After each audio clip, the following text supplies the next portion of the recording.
তোমরা কেমন আছো? আশা করি তোমরা খুব ভালো আছো। আমিও খুব ভালো আছি। আজকে তোমাদের আমি নিরামিষ ছোলার ডালের রেসিপি করে দেখাচ্ছি। আর এই নিরামিষ ছোলার ডালের রেসিপির জন্যে আমি কিন্তু নারকেল নিয়ে নিয়েছি আর ছোলার ডাল নিয়ে নিয়েছি, আর ঘি তো থাকবে। বন্ধুরা তোমরা দেখতে থাকো আমি কিভাবে এই ছোলার ডালের রেসিপিটা করছি।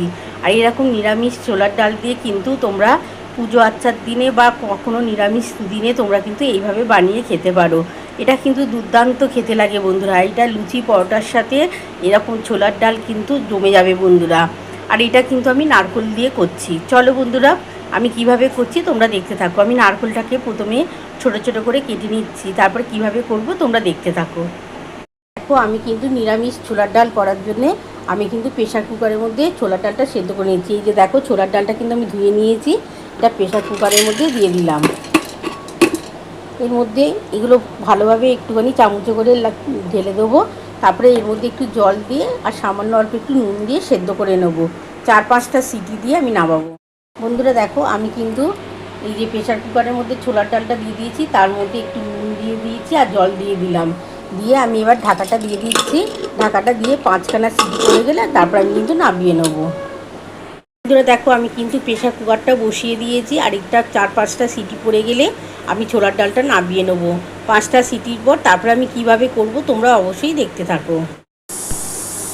বন্ধুরা দেখো আমার কিন্তু 5খানা সিটি পড়ে গেল, এবার আমি কিন্তু নামিয়ে নিচ্ছি।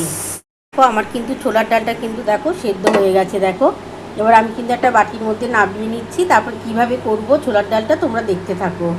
বন্ধুরা দেখো নিরামিষ ছোলার ডাল করার জন্য দেখো আমি কিন্তু নারকেলটাকে এই যে দেখো কেটে ছোটো ছোটো করে কুটে নিয়েছি। এই যে একদম ছোটো ছোটো করে নারকেলটাকে কুটে নিয়েছি, মানে একদম কুড়ে নিইনি, এটাকে একটা ছুরি দিয়ে ছোটো ছোটো করে পিস পিস করে কেটে নিয়েছি পাতলা করে। আর এদিকে তেজপাতা আছে, শুকনো লঙ্কা আছে, গোটা গরম মশলা আছে, 2টো এলাচ দানা, লবঙ্গ আর একটা দারচিনি, আর এদিকে গোটা জিরে। এটা দিয়েই কিন্তু আজকে নিরামিষ ছোলার ডাল করব। দুর্দান্ত খেতে লাগবে বন্ধুরা। তোমরা কিন্তু নিরামিষ দিনে বা পুজো আচ্চার দিনে এইভাবে নিরামিষ ছোলার ডাল বানিয়ে দেখো, দুর্দান্ত খেতে লাগে। আর এটা কিন্তু লুচি পরোটার সাথে চমৎকার যাবে। চলো বন্ধুরা রেসিপিটা শুরু করা যাক। বন্ধুরা দেখো আমি কিন্তু ছোলার ডালটা দেখো একটা পাত্রে নামিয়ে নিয়েছি। ছোলার ডালটা কিন্তু বেশি করা হবে না, তাহলে কিন্তু এই ছোলার ডালটা খেতে ভালো লাগবে না। দেখো দেখে মনে হচ্ছে যেন গলেনি, কিন্তু দেখো একদম গলে গেছে। এই অবস্থাতে কিন্তু ছোলার ডালটা নামিয়ে নেবে। আর এদিকে দেখো একটা কড়া বসিয়ে দিই। দেখো বন্ধুরা আমি কিন্তু একটা কড়া বসিয়ে দিলাম। এবার এর মধ্যে কিন্তু আমি সাদা তেল দিয়েছি। তোমরা কিন্তু সর্ষের তেলেও কিন্তু এই রেসিপিটা বানাতে পারো, কিন্তু সাদা তেলে করলে খেতে বেশি ভালো লাগবে। আর নামাবার টাইমে কিন্তু অবশ্যই কিন্তু নিরামিষ রেসিপি যেহেতু ছোলার ডালে একটু ঘি দেবে, তাহলে কিন্তু দেখবে দুর্দান্ত লাগবে খেতে। আমার তেলটা গরম হয়ে গেলে আমি প্রথমে কিন্তু নারকেলটা হালকা করে ভেজে তুলে নেব। তারপরে কিভাবে করব তোমরা দেখতে থাকো। বন্ধুরা দেখো আমার কিন্তু ছোলার ডালটা কিন্তু আমি একটা পাত্রে দেখো নামিয়ে নিয়েছি। আর দেখো কি এরমভাবে নামিয়েছি। দেখো খুব বেশি গলা করলে ভালো লাগবে না খেতে। দেখে মনে হচ্ছে সেদ্ধ হয়নি, কিন্তু খুব ভালোভাবে সেদ্ধ হয়ে গেছে। দেখো বন্ধুরা এই অবস্থাতে কিন্তু আমি নামিয়েছি। এবার দেখো আমি একটা কড়া বসিয়ে দিয়েছি। কড়ার মধ্যে কিন্তু আমি সাদা তেল দিয়ে দিয়েছি। তেলটা গরম হয়ে গেলে আমি কিন্তু প্রথমে কিন্তু গোটা জিরে ফোড়ন দেবো, শুকনো লঙ্কা দেবো, তেজপাতা দেবো আর গোটা এলাচ দেবো। তারপরে ওটার সাথে কিন্তু আমি নারকেলটা যে কুড়ে রেখেছি, ছোটো ছোটো করে ছুরি দিয়ে পিস পিস করে কেটেছি, ওই নারকেলটা হালকা করে ভাজবো। ভাজার পর কীভাবে করব তোমরা অবশ্যই দেখতে থাকো। দেখো বন্ধুরা আমি কিন্তু ওদিকে তোমরা তো দেখিয়ে নিয়েছো আমি সাদা তেল বসিয়েছি। তোমরা কিন্তু ওটা সর্ষের তেলেও করতে পারো, কিন্তু সাদা তেলে করলে খেতে খুবই ভালো লাগবে। আর নিরামিষ ছোলার ডালে অল্প একটু হলেও কিন্তু ঘি দিও, তাহলে কিন্তু টেস্টটা কিন্তু খুব ভালো হয়। এবার দেখো আমার তেলটা কিন্তু এই যে বন্ধুরা দেখো তেলটা আমার গরম হয়ে গেছে। এবার আমি কিন্তু দেখো ফোড়নে দিচ্ছি। দেখো গোটা জিরে ফোড়ন দেবো, শুকনো লঙ্কা, তেজপাতা, গোটা গরম মশলা। এটা হালকা করে ভাজার পর আমি কিন্তু নারকেলটা ভাজবো। দেখো বন্ধুরা তেলটা আমার গরম হয়ে গেছে। আমি প্রথমে কিন্তু গোটা জিরে ফোড়ন দিয়ে দিচ্ছি।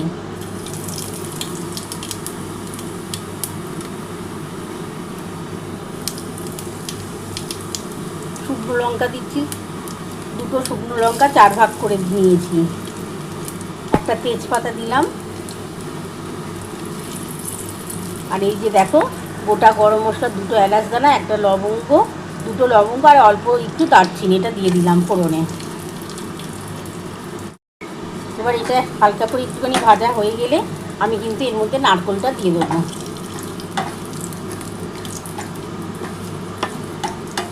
একটু একটু ভাজা গন্ধটা যখন বেরোবে, এই যে গোটা জিরে ফোড়ন দিয়েছি তো, এর একটা গন্ধ বেরোবে। এবার আমি কিন্তু নারকেলটা দিয়ে দিচ্ছি। এই যে দেখো বন্ধুরা, নারকেলটা আমি কেটে রেখেছি, নারকেলটা দিয়ে দিলাম। খুব বেশি এটা ভাজবে না, তাহলে কিন্তু ভালো লাগবে না খেতে।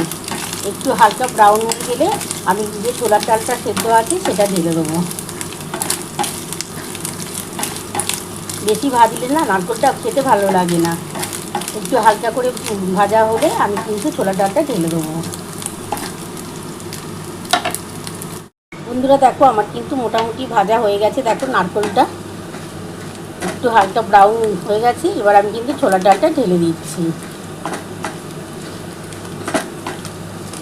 তোমরা তো দেখেই নিয়েছো, এর মধ্যে কিন্তু গোটা জিরে দিয়েছি, শুকনো লঙ্কা দিয়েছি, গোটা গরম মশলা দিয়েছি, তার মধ্যে দারচিনি আছে, লবঙ্গ আছে, আর এলাচ দানা আর তেজপাতা দিয়েছি। দিয়ে নারকেলটা একটু হালকা করে ভেজে নিলাম।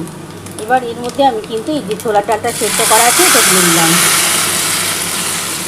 ছোলার ডালটা বেশি সিদ্ধ করবে না, তাহলে কিন্তু খেতে ভালো লাগে না। এবার এর মধ্যে আমি কী কী দিচ্ছি তোমরা দেখতে থাকি। এর মধ্যে আমি হলুদ দেবো, নুন দেবো, সামান্য অল্প একটু মিষ্টি দেবো, আর ঘি দেবো। বন্ধুরা দেখো, এবার এর মধ্যে আমি কিন্তু নুন দিয়ে দিচ্ছি। 1 চামচের মতো নুন দিয়ে দিলাম। হলুদ দিলাম, 1 চামচের মতো হলুদ দিলাম। আর দেখো 1 চামচের মতো চিনি দিলাম। খুব বেশি চিনি দিলাম না, কিন্তু চিনি একটু না দিলে খেতে ভালো লাগবে না। আর এবার ভালো করে একটু নাড়াচাড়া করার পর আমি জল দিয়ে দেবো। দিয়ে আমি নামাবার আগে ঘি দেবো। আর এর মধ্যে নারকেল দিয়ে করছি তো দারুণ টেস্ট হবে বন্ধুরা। আর ঘিটা কিন্তু তোমরা অবশ্যই দিও, দারুণ খেতে হবে, দারুণ। নিরামিষ দিনে তোমরা এইভাবে কিন্তু নারকেল দিয়ে ছোলার ডাল বানিয়ে খেয়েও দারুণ লাগবে। এটা লুচি পরোটার সাথে জমে যাবে একদম। দেখো খুব ভালোভাবে কিন্তু দেখো হলুদ, নুন, মিষ্টি সব কিছু দিয়ে দিয়েছি। এবার আমি কিন্তু এর মধ্যে জল দিয়ে দিচ্ছি। খুব বেশি জল দেবো না, তাহলে কিন্তু ভালো লাগবে না খেতে ছোলার ডালটা। মোটামুটি একটু জল দিয়ে দিলাম। একটু যখন এটা ফুটে উঠবে তখন কিন্তু আমি নামাবার আগে ঘি দিয়ে নামাবো।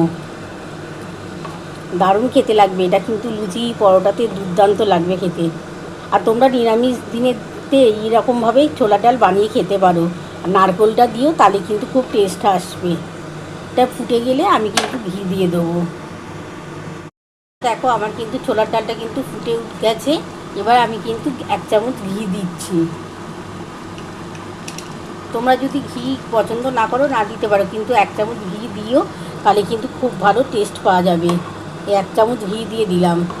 আর নারকেল দিয়ে হচ্ছে তো দুর্দান্ত খেতে লাগবে। আর এর মধ্যে ঘি পড়েছে, তোমরা দেখবে এটা এত ভালো খেতে লাগবে। লুচি পরোটা তোমরা কিন্তু অনেক বেশি খেয়ে নিতে পারবে, এতটাই সুন্দর হবে টেস্ট। এবার এটা ঘি দিয়ে দিয়েছি, একটুখানি ফুটে যাক, তারপর আমি নামিয়ে তোমাদের দেখাচ্ছি। বন্ধুরা দেখো, এই দেখো নিরামিষ ছোলার ডাল কিন্তু আমার নামানো হয়ে গেছে। দেখো কি সুন্দর হয়েছে। এরকম নিরামিষ ছোলার ডাল নারকেল দিয়ে তোমরা বানিয়ে খেয়েও দারুণ খেতে লাগবে। তোমাদের যদি এরকম নিরামিষ ছোলার ডাল ভালো লেগে থাকে, তোমরা কিন্তু এরকম বাড়িতে বানিয়ে খেও। আর এটা কিন্তু লুচি পরোটার সাথে দুর্দান্ত জমে যাবে বন্ধুরা, দারুণ খেতে লাগে। তোমাদের যদি আমার এই নিরামিষ ছোলার ডাল রেসিপিটা ভালো লেগে থাকে, প্লিজ একটা লাইক, সাবস্ক্রাইব করতে ভুলো না। আর কমেন্ট বক্সে অবশ্যই জানিও কেমন হয়েছে। তাহলে এরকম আরও নতুন নতুন রেসিপি নিয়ে তোমাদের সামনে হাজির হব। Thank you.